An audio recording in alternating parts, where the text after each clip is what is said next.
సత్వగుణం తెల్లని రంగుతో, తమోగుణం నల్లని రంగుతో, రజోగుణం ఎర్రని రంగుతో సంకేతించబడుతోంది. ఈ 3 గుణాల తీరు తెన్నులను, వాటి వివరాలను, అవి ఎలా ఉంటాయి, ఏం చేస్తాయి, మనస్సులో ఆ గుణం ఉన్నందువల్ల మనస్సు యొక్క తీరు ఎలా ఉంటుంది, గుణత్రయ విభాగ యోగం అన్న పేరుతో భగవద్గీతలో పరమాత్మ చాలా వివరంగా చెప్పాడు. తత్ర సత్వం నిర్మలత్వాత్ ప్రకాశకం అనామయం సుఖసంగేన బధ్నాతి జ్ఞానసంగేన చ అనఘా రజో రాగాత్మకం విద్ధి తృష్ణాసంగసముద్భవం తన్నిబధ్నాతి కౌంతేయ కర్మసంగేన దేహినం తమస్త్వజ్ఞానజం విద్ధి మోహనం సర్వదేహినాం ప్రమాద ఆలస్య నిద్రాభి తన్నిబధ్నాతి భారత. సత్వగుణం, రజోగుణం, తమోగుణం ఈ 3 సమ్మేళనంతోనే మనస్సు ఏర్పడింది. ఈ 3 లేకపోతే మనస్సు లేదు. ప్రతి మనస్సులోనూ ఈ 3 ఉంటాయి. ఎందుకు ఉంటాయండి అంటే ఈ 3 సృష్టిలో ఉన్న గుణాలు సృష్టిలో నుంచి మానవుడిలోకి వచ్చాయి. సృష్టి హోల్సేల్, ఈ మానవుడు రీటైల్. హోల్సేల్లో ఉన్నది రీటైల్లోకి వస్తుంది, హోల్సేల్ షాపులో ఉన్నదే రీటైల్ షాపులోకి కూడా వస్తుంది. హోల్సేల్ షాపులో లేకపోతే రీటైల్ షాపులోకి వచ్చే అవకాశం లేదు. నా మనస్సులో సత్వగుణం, రజోగుణం, తమోగుణం ఉన్నది అంటే సృష్టిలో ఉన్నాయన్నమాట. ఇవి సృష్టి ధర్మాలు. ఈ 3 కలిస్తేనే సృష్టి ఏర్పడుతుంది, లేకపోతే సృష్టి జరిగే అవకాశం లేదు. ఈ 3 గుణాలు ఉన్నాయి. అయితే ఈ 3 గుణాలకు ఒక విధానం ఉండాలి, ఒక నిష్పత్తి ఉండాలి. ఎలా పడితే అలా ఈ 3 గుణాలు ఉంటే కుదరదు. ఈ 3 గుణాల్లో రజోగుణం ఏం చేస్తుంది అంటే మానవుణ్ణి ఏ పనైనా చెయ్యడానికి ప్రేరణ కలిగిస్తుంది. రజోగుణం కనుక లేకపోతే మానవుడు ఏ పని చేయడు. నేను చేయగలను, పర్వాలేదు, ప్రయత్నిస్తాను, ఇందుకోసం నేను ఆలోచన చేస్తాను, ఇందుకోసం ప్రణాళిక సిద్ధం చేసుకుంటాను, చేతనైన తీరులో చెప్తాను అని రజోగుణం అనుకోవాలి. ఆ రజోగుణానికి ఉన్న లక్షణం అది.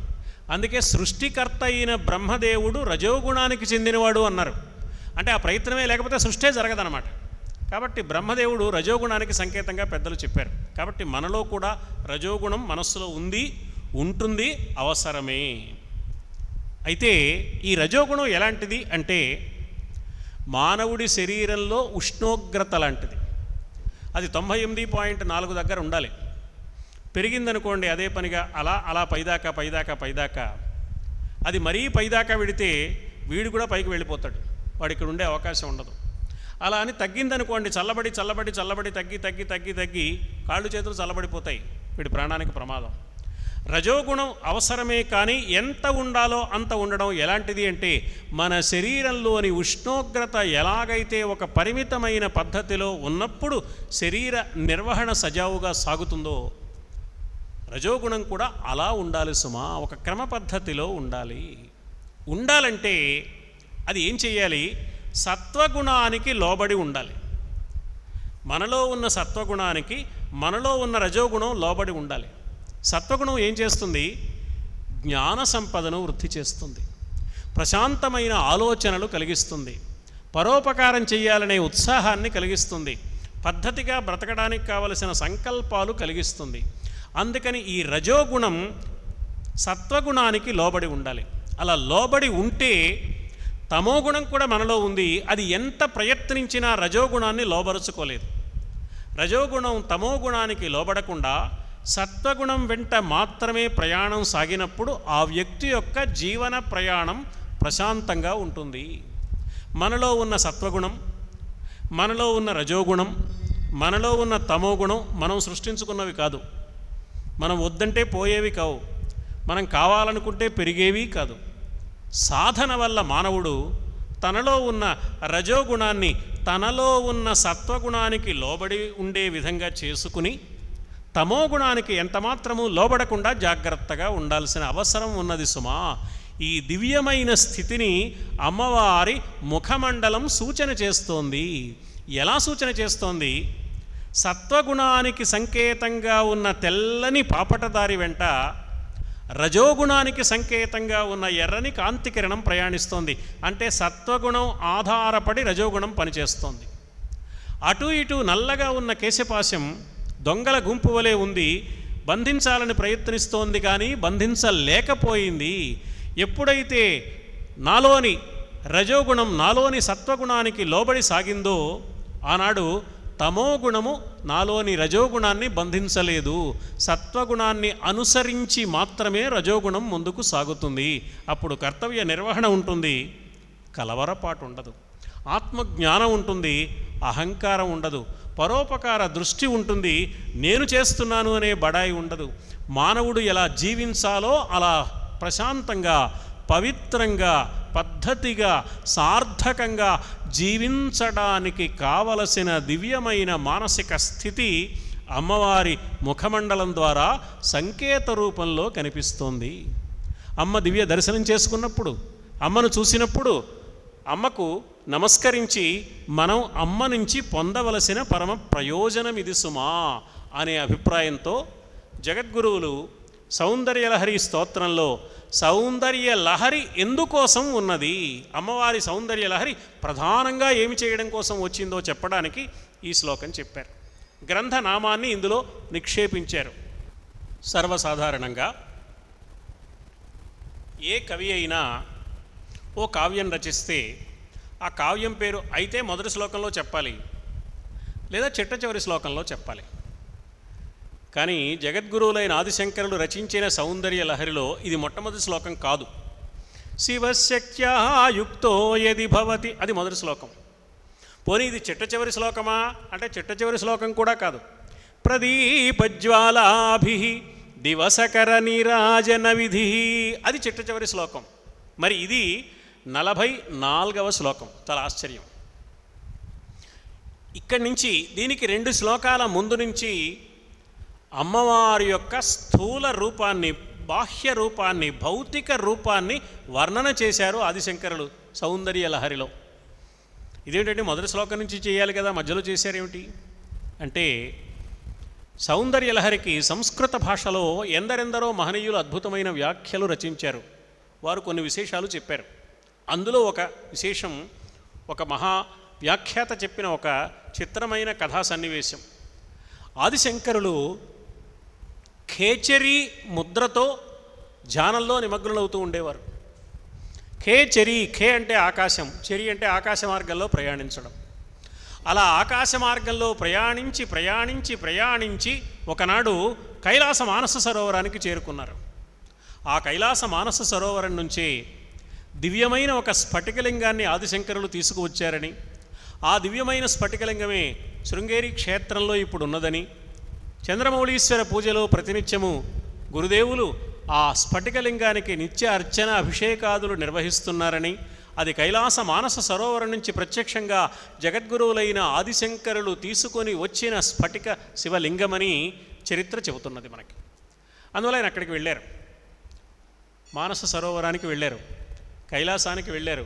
పరమేశ్వర దివ్య దర్శనం, అమ్మవారి యొక్క దివ్య దర్శనం పొంది ఆనంద పారవస్యాన్ని పొందారు. బొందితో కైలాసానికి వెళ్ళిన వాళ్ళు ఎవరూ లేరు. ఆదిశంకరులు అలా వెళ్ళగలిగారు. మనకి శివానంద లహరిలో ఆ మానస సరోవరంలో అడుగుపెట్టినప్పుడు, ఆ కైలాసంలో ప్రవేశించినప్పుడు ఆదిశంకరులు పొందిన ఆనందం ఎటువంటిదో వ్యక్తం చేసే ఒక శ్లోకం కనపడుతుంది. నిత్యానందరసాలయం సురముని స్వాంత అంబుజాతాశ్రయం స్వచ్ఛం సద్విజసేవతం స్వచ్ఛం సద్విజసేవితం కలుషహృత్ సద్వాసనావిష్కృతం శంభుధ్యాన సరోవరం వ్రజ మనోహంసావతం సస్థిరం కిం క్షుద్రాశ్రయ పల్వల భ్రమణ సంజాతశ్రమం ప్రాప్స్యసి. ఇటువంటిది ఆ కైలాస మానస సరోవరం అంటే నిత్య ఆనందరసాలయం. నిత్యము ఆనందరసానికి నిలయమైనది. ఆనందం అంటే సుఖం కాదు, ఆనందం అంటే సంతోషం కాదు.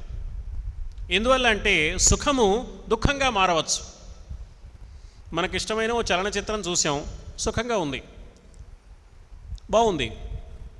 కానీ వరుసగా రోజుకి 4 సార్లు వారం రోజుల పాటు చూస్తే కంటి డాక్టర్ గారికి బాగుంటుంది, కళ్ళజోడు షాపు వాళ్ళకి బాగుంటుంది, మనకు బాగుండదు. మనకున్న సుఖం దుఃఖంగా మారిపోయింది. ఓ లడ్డు తింటే సుఖంగా ఉంది, 4 లడ్డూలు వరుసగా వారం రోజులు తింటే సుఖం దుఃఖంగా మారిపోతుంది. తారీఖు మారితే దుఃఖంగా మారిపోయే సుఖము నిజమైన సుఖం కాదు. అలాగే సంతోషం, మనకే సంతోషం కలుగుతుంది ఒక వార్త విన్నప్పుడు. మనకై అనుకూలమైన వార్త వింటే సంతోషం కలుగుతుంది, ప్రతికూలమైన వార్త వింటే దుఃఖం కలుగుతుంది. లాటరీలో 1,00,000 రూపాయలు మనకే వచ్చాయి అంటే పరవశించిపోతాం. ఒక్క నెంబర్ తేడాతో పక్కవాడికి వచ్చింది అంటే ఏదో సర్వస్వాన్ని కోల్పోయినంత విచారం మనకు కలుగుతుంది. ఇప్పుడు వెన్నెలని తెలుగులో రేయండ అంటారు, అంటే రాత్రిపూట ఉండే ఎండే అది, కానీ వెన్నెలగా మారిపోతుంది అనమాట. వెన్నెలకి రేయండ అని పేరు. అంటే చందమామ ద్వారా మనకు కలపడే ఈ ఆహ్లాదకత్వం సూర్యుడి నుంచి వచ్చింది. మన సంప్రదాయంలో సూర్యుడు ఆత్మ, చంద్రుడు మనస్సు. ఆత్మ చైతన్యవంతమైతే మనస్సు ప్రశాంతంగా ఉంటుంది, ఆత్మ జ్ఞానం కలిగిందైతే మనస్సు ఆహ్లాదకరంగా ఉంటుంది. ఆహ్లాదకరమైన మనస్సునకు చైతన్యవంతమైన జ్ఞానము కలిగిన ఆత్మతత్వము ఎలా మూలమో, అమ్మవారి ముఖమండలంలో చందమామ వలె ఆహ్లాదకత్వాన్ని కలిగించే ఆ దివ్య సౌందర్యానికి, ప్రశాంతతకు కారణం జ్ఞానస్వరూపిణి అమ్మవారు కాబట్టి. శివజ్ఞాన ప్రదాయిని అమ్మవారి నామాల్లో ఒక నామం. శాశ్వతంగా ఉండే దివ్య జ్ఞానాన్ని తాను కలిగి ఉండడం మాత్రమే కాదు, ఆశ్రయించిన వారికి కూడా ఇస్తుంది కాబట్టి. పరిణత శరచంద్రవదన అనే మాట కేవలము సౌందర్యాన్ని చెప్పే మాట మాత్రమే కాక, అమ్మవారి యొక్క అనుగ్రహంతో దివ్య జ్ఞానాన్ని పొంది మనస్సును ప్రశాంతపరచుకోవడం సాధకులు చేయవలసిన పని అనే సందేశాన్ని కూడా ఇస్తుంది. ఇక ధను బాణాన్ పాశం శృణిమపి దధానా కరతలై. అమ్మవారికి 4 చేతులు ఉన్నాయి. చతుర్బాహు సమన్విత. ఎందుకండి 4 చేతులు ఉండాలి? ఏమయ్యా, మానవులం, మనం సామాన్యులం, అమ్మవారు చాలా గొప్పది మనకంటే, అందుకని మనకు 2 ఉన్నాయి కాబట్టి ఆమె గొప్పవారు కాబట్టి 4 ఉన్నాయి. బాగానే ఉందండి. మనకంటే రెట్టింపు గొప్పతనం మాత్రమేనా అమ్మవారికి ఉన్నది? 400 చేతులు ఉండద్దా? 4,000 చేతులు ఉండద్దా? 4 లక్షల చేతులు ఉండద్దా? 4 చేతులు అంటారేమిటి బొత్తిగా, అంత గొప్పదైతే అనిపిస్తుంది మనకి. భార్యాభర్తలు ఇద్దరు ఉద్యోగం చేస్తుంటే, పిల్లలు బాగా చిన్నవాళ్ళైతే, కుక్కి మంచంలో అత్తగారు మామగారు ఉంటే, రకరకాల పనులు చూసుకోవాల్సి వస్తే, పూలవాడు ఆ సమయానికే వస్తాడు, పాలవాడు ఆ సమయానికే వస్తాడు. నా ఫైల్ ఎక్కడ పెట్టావు భర్త. అమ్మ నా పుస్తకాల బ్యాగ్ కనిపించట్లేదు అంటాడు కొడుకు. నా వాటర్ బాటిల్ ఎక్కడ పెట్టావు అంటుంది కూతురు. ఓ పక్కన వంట చేయాలి, వీళ్ళందరికీ క్యారియర్లు ఇవ్వాలి, కుక్కి మంచంలో ఉన్న అత్తగారిని మామగారిని చూడాలి, ఇంటి పనులు చూసుకోవాలి, పాలవాడు వస్తే పాలు తీసుకోవాలి, పూలవాడు వస్తే పూలు తీసుకోవాలి, సమాధానాలు చెప్పాలి. ఈ లోపల ఏమైనా ఫోన్లు వస్తే, ఇప్పట్లాగా ఎవరి ఫోన్ వాళ్ళకి కాకుండా ఇంటి మొత్తానికి ఫోన్ ఉండేది కదా, అది తీసి ఆయన ఆఫీస్కి వెళ్ళి హడావిడిలో ఉన్నారంటే సాయంత్రం మాట్లాడతారంటే ఆయన ఫోన్లకు కూడా ఈవిడే సమాధానం చెప్పాలి. ఇన్ని పనులు చేస్తుంటే పిల్లలు ఎప్పుడైనా విసిగించారనుకోండి, పాపం భర్తనే అనలేక ఆ తల్లి ఏమంటుంది, ఒరే నాకేమైనా 4 చేతులు ఉన్నాయిట్రా అంటుంది. అంటే ఆ తరం అమ్మాయి కాబట్టి భర్తనే అనలేదు అంటున్నాను. మరి అనలేక పిల్లలు అంటుంది, ఒరే నాకేమైనా 4 చేతులు ఉన్నాయిరా అంటుంది. అలా అనవలసిన అవసరం అమ్మవారికి లేదు సుమా. చతుర్బాహు సమన్విత. 4 చేతులు ఉన్నాయి అమ్మవారికి, అన్ని పనులు చేసేస్తుంది ఒకేసారి. బాగానే ఉందండి. 4 చేతులుంటే అన్ని పనులు చేయగలుగుతుందా? అన్నీ ఇవ్వగలుగుతుందా? ఎలా సాధ్యమండి ఇది? నాకొక్కడికే బోల్డ్ కోరికలు ఉన్నాయి. నాలాంటి వాళ్ళు ఎంతమందో, కోటాను కోట్ల మందికి కోటాను కోట్ల కోరికలు ఉన్నాయి. 4 చేతులతో 4గా ఇవ్వగలదు. 4 చేతులు ఏం సరిపోతాయండి అంటే, వ్యాసుల వారు చతుర్బాహు సంయుక్త అనలేదు, చతుర్బాహు సమన్విత. అమ్మవారికి 4 చేతులున్నాయనే విషయాన్ని జాగ్రత్తగా సమన్వయం చేసుకోండి.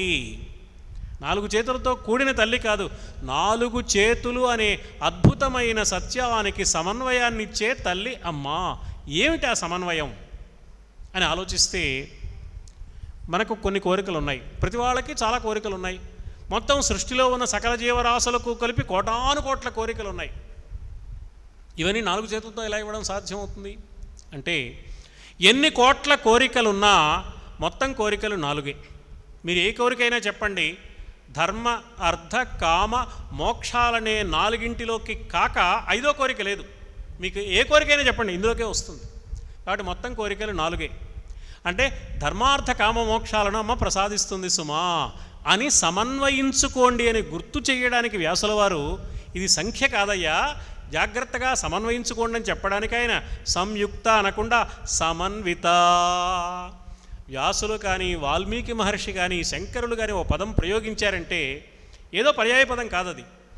మనకు కావలసిన అంతరార్థాన్ని వెతికి తీసుకొచ్చి మన ముందు ప్రత్యక్షం చేసే అద్భుతమైన పదప్రయోగ విధానం, తపస్సులో నుంచి పుట్టిన రచన అది.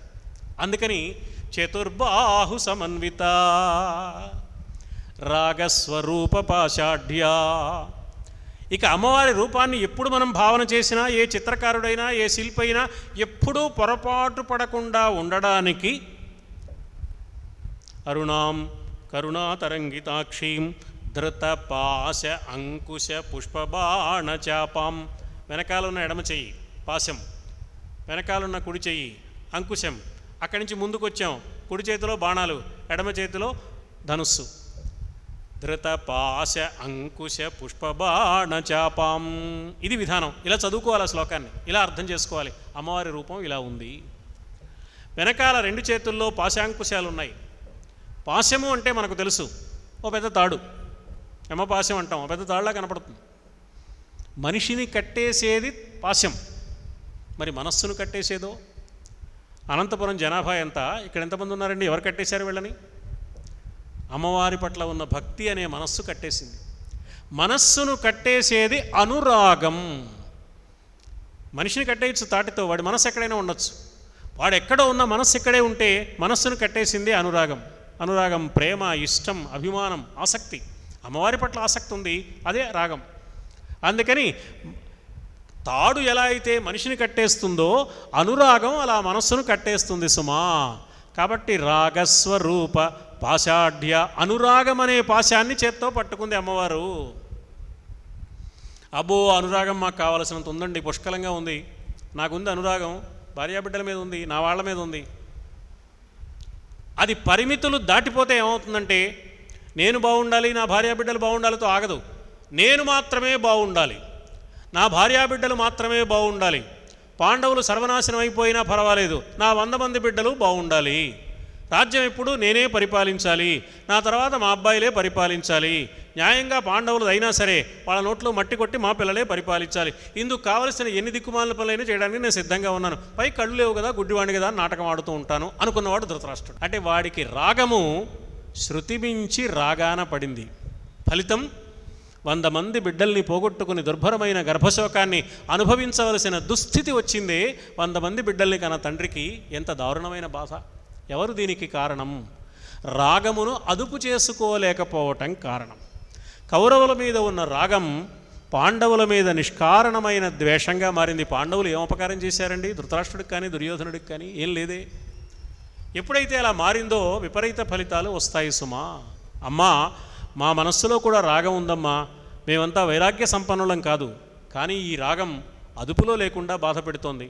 ఏం ప్రమాదం ముంచుకొస్తుందో నీకు సమర్పిస్తున్నావమ్మా, నీ చేతిలో పాశంగా భావిస్తున్నావమ్మా. మా మనస్సులలో ఉండే రాగము హద్దులలో ఉండే సంస్కారాన్ని మాకు అనుగ్రహించు తల్లి అని అమ్మవారిని ప్రార్థించాలి. అందుకని రాగస్వరూప పాషాఢ్యా క్రోధాకారాంకుశోజ్వల. క్రోధం ఒక మదపుటేనుగైతే అంకుశంతో అదుపు చేస్తాడు మావటివాడు. మన మనస్సుల్లో ఉండే క్రోధం అదుపులో పెట్టుకోవాలి. జాగ్రత్తగా ఉండు, కోపం వస్తేనే మనిషిని కాదంటాం మనం ఎదుటివాడిని బెదిరించడానికి. నిజానికి ఆ వాక్యంలో బెదిరిపోవలసింది నేనే. ఎందుకంటే మనిషినైన నేను కోపం వస్తే మనిషిని కాకుండా పోతున్నాను. ఎంత దుర్భరమైన బాధ! మానవుడు కాకుండా పోవడం కన్నా వచ్చే నష్టం ఇంకేమైనా ఉందా ప్రపంచంలో? అందుకని క్రోధము చాలా ప్రమాదకరమైంది. ఎవరి మీద కోపం వస్తుంది మనకి? ఎవరైనా అపకారం చేశారంటే కోపం వస్తుంది, చేస్తారనుకుంటే కోపం వస్తుంది, చేశారని భ్రాంతి పడితే కోపం వస్తుంది. ఉపనిషత్తులు ఏమన్నాయంటే అపకారం చేసే వాళ్ళ మీద నీకు కోపం రావడం సహజమే కదా, అన్నిటికంటే నీకు అపకారం చేసేది నీ కోపమే, అది గుర్తించావా? కాబట్టి నీకు మొట్టమొదటి ఎవరి మీద కోపం రావాలి? కోపం మీద కోపం రావాలి. కోపం మీద కోపం అంటే శాంతమే, తన కోపమే తన శత్రువు. మొదట బీపీ పెరుగుతుంది. తర్వాత లోకంలో అపకీర్తి ఏర్పడుతుంది. అబ్బో ముక్కోపిరా బాబా, ఆయన జోలికి వెళ్ళకండి అంటారు. వాడి గురించి దుష్ప్రచారం జరుగుతుంది లోకంలో, మంచి పేరు రాదు. ఇవన్నీ నష్టాలు. ఎవరు దగ్గరికి రారు, దూరంగా ఉంటారు. వాడితో ఎందుకులే, ఒక మాట అంటే తక్కువ, 2 మాటలంటే ఎక్కువ, ఎందుకు వచ్చిందిరా బాబు, వాడికి ముక్కు చివరే ఉంటుంది కోపం. అన్ని నష్టాలే కోపం వల్ల. అందుకని తన కోపమే తన శత్రువు అన్నారు. ఇటువంటి కోపం మనలో ఉంటే దాన్ని అంకుశం వలె అదుపు చేసే అంకుశం అమ్మవారి చేతిలో ఆయుధంగా ఉంది. అమ్మను ఆశ్రయిద్దాం. అమ్మా, నాలో ఉన్న కోపం హద్దులు మీరి పనిచేస్తోందమ్మా. ఏం మాట్లాడుతున్నానో నాకు తెలియటం లేదు, ఏం చేస్తున్నానో నాకు తెలియటం లేదు, కూడని పనులు చేస్తున్నాను, కూడని ఆలోచనలు చేస్తున్నాను, కూడని మాటలు మాట్లాడుతున్నాను.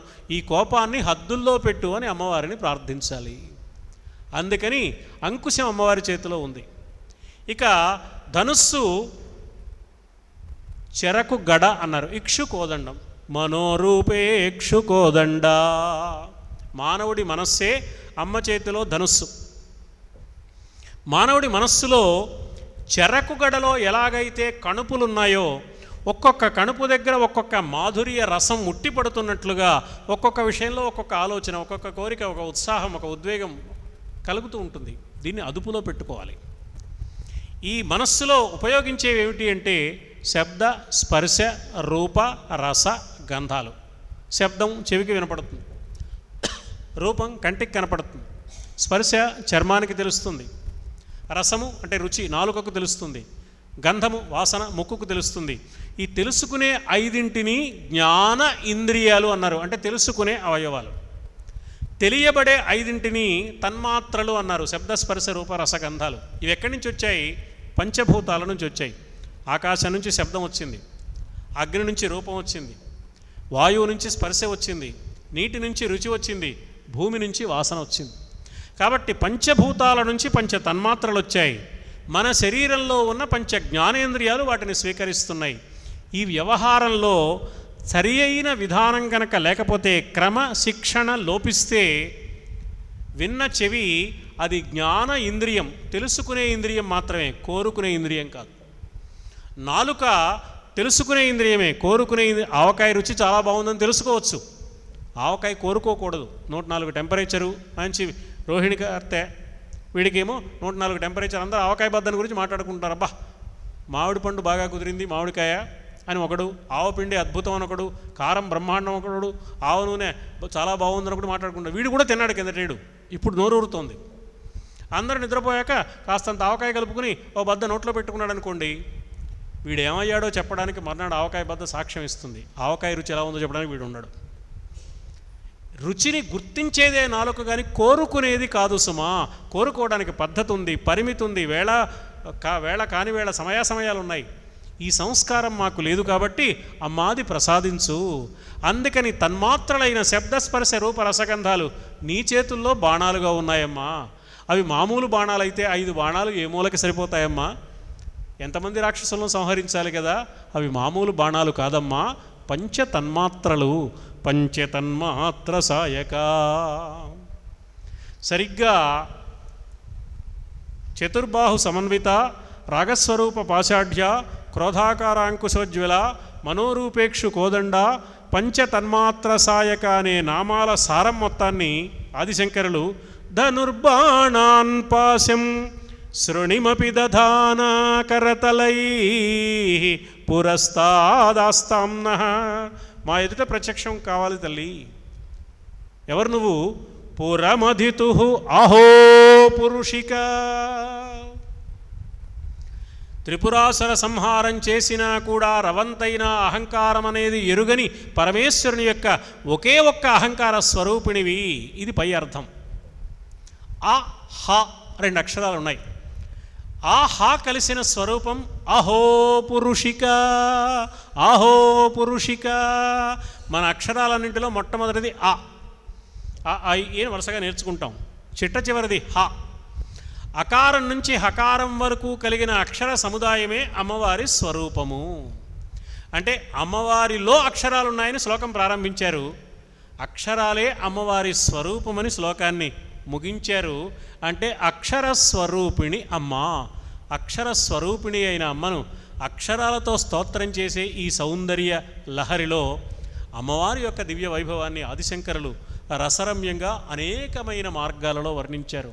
ఒక వంక బాహ్య సౌందర్యాన్ని వర్ణిస్తూనే ఆంతరమైన సౌందర్యంలో మన ప్రవర్తన విధానాన్ని, మన జీవన వైఖరిని, మన ఆలోచన సరళిని, మన మాట తీరును మనం ఎలా మలచుకోవాలో కూడా అనేక రకాల పద్ధతులలో ఆదిశంకరులు అందించారు. అంతేకాదు మన లోపల కుండలిని స్వరూపిణిగా అతి సూక్ష్మ రూపాన్ని ధరించి ఉండి యోగ సాధన చేసిన వేళ ఆ కుండలిని మూలాధారం నుంచి సహస్రారానికి చేరినప్పుడు దివ్యమైన ఆనందరస ప్రవాహాన్ని శరీరంలోని అన్ని వేల నాడులు ఎలా అనుభవిస్తాయో అప్పుడు కలిగే దివ్య ఆనంద పారవస్యం ఏమిటో ఆ విశేషాలు కూడా వర్ణించారు. ఇక అమ్మవారు నవ్వితే ఎలా ఉంటుంది, అమ్మవారు నడిస్తే ఎలా ఉంటుంది, అమ్మవారి కాలిమువ్వడ సవ్వడి ఎలా ఉంది, ఇలా ఎన్నో ఎన్నో ఎన్నో విశేషాలను ఆదిశంకరులు సౌందర్యలహరిలో మనకు అనుగ్రహించారు. ఎలా అనుగ్రహించగలిగారు? ఇంత శక్తి ఆదిశంకరులకు ఎలా లభించింది? అమ్మవారు వర్ణించాలంటే బ్రహ్మదేవుడికే సాధ్యం కాదన్నారే, అప్సరసలకు కూడా తెలియదన్నారే, అయినా ఆదిశంకరులు వర్ణించారే, వర్ణించడం మానలేదే. కొన్ని వ్యాసుల వారు చెప్పిన దానికంటే విశేషంగా కూడా వర్ణించారే, వ్యాసుల వారు చెప్పకుండా వదిలేసిన వాటిని కూడా వర్ణించారే. ఇది ఎలా సాధ్యం అని మనకు సందేహం కలుగుతుంది. ఎలా సాధ్యమో మనకేం తెలుస్తుందండి? ఆదిశంకరులే చెప్పాలి. ఇంత అద్భుతమైన సౌందర్య వర్ణన సామర్థ్యం తమకు ఎలా లభించిందో ఈ సౌందర్యలహరిలోనే ఆదిశంకరులే స్వయంగా చెప్పారు.